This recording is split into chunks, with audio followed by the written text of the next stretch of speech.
ఇవాళ రాష్ట్రంలో 3 పార్టీల కూటమి, అదే 3 పార్టీలు భారతీయ జనతా పార్టీ ఆధ్వర్యంలో ఉన్నటువంటి కేంద్రంలో ఎన్డీఏలో ఉన్నటువంటి సందర్భం.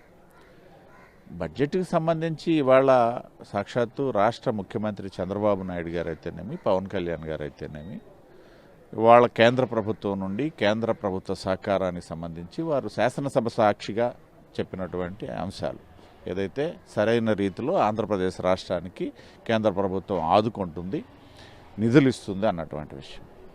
నేను ఇక్కడ ఒక విషయాన్ని గుర్తు చేస్తున్నా.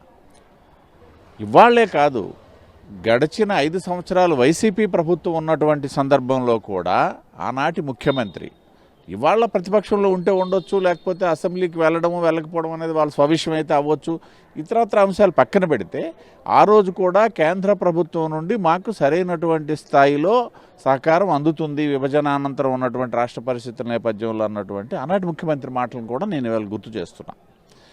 అదే సందర్భంలో ఇవాళ ఉన్నటువంటి పరిస్థితుల్లో ఆంధ్రప్రదేశ్ రాష్ట్రాన్ని ఆదుకోవాల్సినటువంటి బాధ్యత 100% కేంద్ర ప్రభుత్వం మీద ఉంది.